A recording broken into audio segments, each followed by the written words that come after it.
ഇന്ന് എനിക്കൊരു വലിപ്പമുള്ള ഒരു നന്നായിട്ട് പഴുത്ത ഒരു പൈനാപ്പിൾ കിട്ടിയിട്ടുണ്ട്. ഈ പൈനാപ്പിൾ വെച്ച് ഞാനൊരു പഴയ കറിയാണ് ചെയ്യുന്നത്. ഇത് കോട്ടയംകാരുടെ കറിയായിട്ടാണ് അറിയപ്പെടുന്നത്. ഇപ്പോഴത്തെ പുതിയ തലമുറയ്ക്ക് ഈ കറിയെക്കുറിച്ച് അറിയത്തില്ല. അതുകൊണ്ട് ഞാനിത് വീണ്ടും ഒന്നുകൂടെ ചെയ്ത് കാണിക്കുവാണ്. ഹായ്, എല്ലാവർക്കും നമസ്കാരം. എല്ലാവരെയും കുക്ക് വിത്ത് സോഫിയിലേക്ക് സ്വാഗതം ചെയ്യുന്നു. കോട്ടയംകാരുടെ ഈ മധുരക്കറി എങ്ങനെയാണ് ഉണ്ടാക്കുന്നതെന്നും ഇതിൻ്റെ ചേരുവകൾ എന്തൊക്കെയാണെന്നും നമുക്കൊന്ന് കാണാം.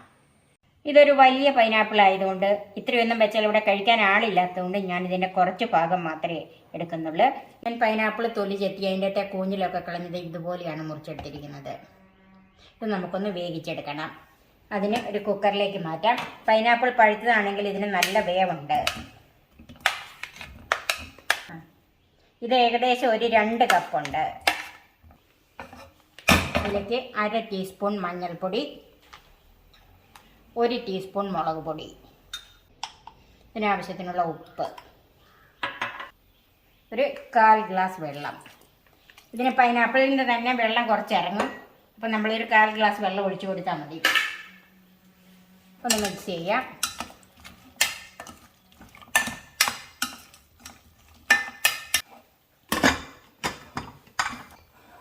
ഇതിനെ ഒരു 5 വിസിൽ കേൾക്കണം. 1 വിസിൽ ഹൈ ഫ്ലെയിമിൽ, 4 വിസിൽ ലോ ഫ്ലെയിമിൽ. ഇതിനെ ഒരു 3/4 കപ്പ് ശർക്കരയൊന്ന് ഉരുക്കിയെടുക്കണം. അതിനൊരു പാത്രത്തിലേക്ക് മാറ്റാം. ഇതിലേക്ക് ഒരു 1/4 ഗ്ലാസ് വെള്ളം ചേർക്കാം.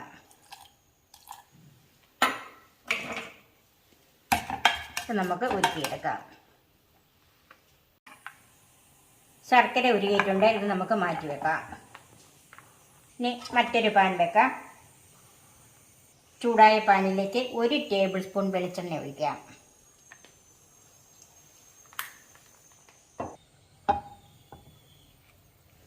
വെളിച്ചെണ്ണ ചൂടായിട്ടുണ്ട്. 1 കപ്പ് തേങ്ങ എടുത്തിട്ടുണ്ട്. അതൊന്ന് വറുത്തെടുക്കണം. അതിന് ആ എണ്ണയിലേക്ക് ചേർക്കാം.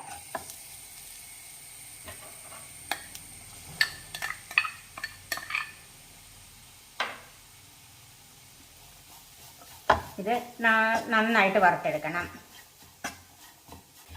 തേങ്ങ മൂക്കുമ്പം കരിഞ്ഞു പോകരുത്. നന്നായിട്ട് തന്നെ ഇളക്കി കൊടുത്തുകൊണ്ടിരിക്കണം. ഇപ്പം നിങ്ങൾക്ക് മനസ്സിലായല്ലോ ഇതെന്തിനാണ് തേങ്ങ വറുക്കുന്നതെന്ന്. ഇത് തേങ്ങ വറുത്ത് ചേർത്ത ഒരു മധുരക്കറിയാണ്. ഇങ്ങനെയാണ് പഴയ കാലത്ത് കല്യാണത്തിനോ അങ്ങനെ എന്തെങ്കിലും ഒരു സദ്യക്കൊക്കെ മധുരക്കറി ഉണ്ടാക്കിയിരുന്നത്. ഇപ്പം ആരും ഇതുപോലെ ഉണ്ടാക്കാറില്ല. ഇപ്പം നമ്മൾ മധുരക്കറി ഉണ്ടാക്കുന്നതും ഈ വിധത്തിലേ അല്ല. അപ്പം നിങ്ങളിത് പ്രത്യേകം ശ്രദ്ധിക്കുക. ഇത് പഴയ കാലത്തെ ഒരു മധുരക്കറിയാണ്. തേങ്ങ ആവശ്യത്തിന് ഉള്ള മൂപ്പായിട്ടുണ്ട്.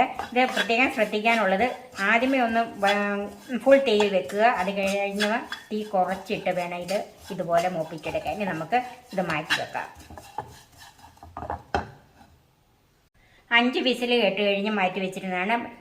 പൈനാപ്പിൾ നന്നായിട്ട് വെന്തിട്ടുണ്ട്. ഇതിൻ്റെ അകത്ത് കണ്ട വെള്ളം അല്പമുണ്ട്. ആ വെള്ളം ഒന്ന് വറ്റിച്ചെടുക്കണം. തീ കൂട്ടി വെച്ച് ഇളക്കി ഒന്ന് വെള്ളം വറ്റിച്ചെടുക്കാം. അപ്പം വെള്ളം നന്നായിട്ട് വറ്റിയിട്ടുണ്ട്. ഇനി ചൂടാറാനായിട്ട് മാറ്റി വെക്കാം. ഇപ്പോൾ പൈനാപ്പിൾ കഷ്ണങ്ങളൊക്കെ നന്നായിട്ട് ചൂടാറിയിട്ടുണ്ട്. ഇനി ഇത് മിക്സിയുടെ ജാറിലേക്ക് മാറ്റാം. ഒന്ന് ക്രഷ് ചെയ്തെടുക്കണം. അധികം അരിഞ്ഞു പോകരുത്.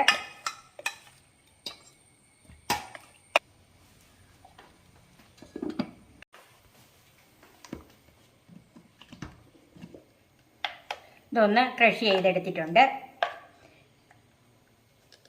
ക്രഷ് ചെയ്ത പൈനാപ്പിൾ ഒരു പാനിലേക്ക് മാറ്റാം.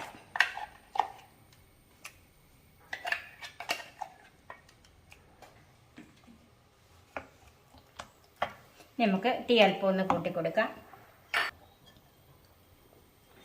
അതിലേക്ക് ഉരുക്കി വെച്ചിരിക്കുന്ന ശർക്കര ഒന്ന് അരിച്ചൊഴിക്കാം.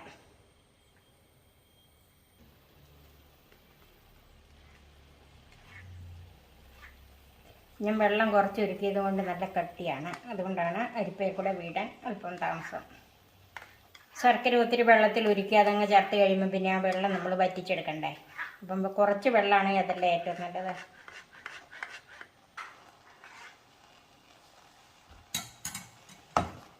ശർക്കര മുഴുവൻ ഇതിൻ്റെ അകത്ത് ചേർത്തിട്ടുണ്ട്. ഇനി ഈ കിടക്കുന്ന വെള്ളം കൂടി ഒന്ന് വറ്റി വരണം. തീ ഒന്ന് കൂട്ടി വെച്ച് കൊടുക്കണം.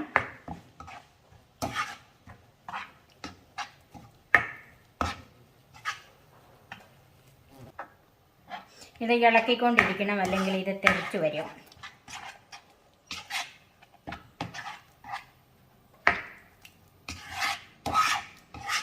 ഇപ്പം ഏകദേശം വെള്ളമൊക്കെ ഒന്നും വലിഞ്ഞ് വന്നിട്ടുണ്ട്. അതിലേക്ക് വറുത്ത് വെച്ചിരിക്കുന്ന തേങ്ങ ചേർക്കാം.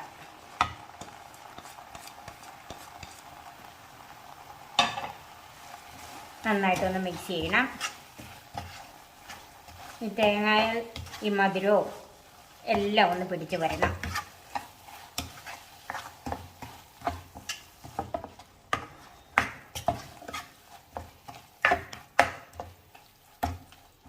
ഇപ്പം തേങ്ങയിലേക്ക് മധുരം എല്ലാം നന്നായിട്ട് പിടിച്ച് വന്നിട്ടുണ്ട്. തേങ്ങ എല്ലാ ഭാഗത്തോട്ടും മിക്സ് ചെയ്തതായിട്ടുണ്ട്. ഇനി ഇതിലേക്ക് കുറച്ച് കറുത്ത മുന്തിരിങ്ങ ചേർക്കണം. കറുത്ത മുന്തിരിങ്ങ ചേർത്ത ഉടനെ തന്നെ തീ ഓഫ് ചെയ്യണം. ഇനി മുന്തിരിങ്ങ വെന്ത് പോകാതിരിക്കാനാണ് അങ്ങനെ ചേർക്കുന്നത്. എല്ലായിടത്തും ഒന്ന് മിക്സ് ചെയ്യുക.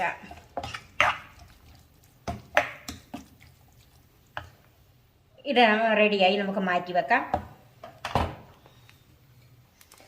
ഇനി നമുക്കിതിനൊന്ന് കടുക് വറുക്കാം. ചൂടായ പാനിലേക്ക് വെളിച്ചെണ്ണ ഒഴിക്കാം.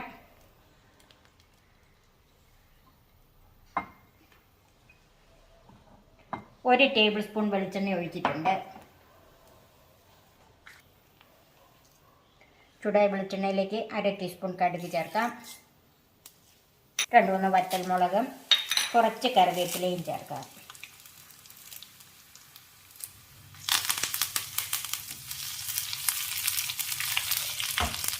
വറ്റൽമുളകും കറിവേപ്പിലയൊക്കെ ഒന്ന് മൂത്തിട്ടുണ്ട്. തീ ഓഫ് ചെയ്യാം.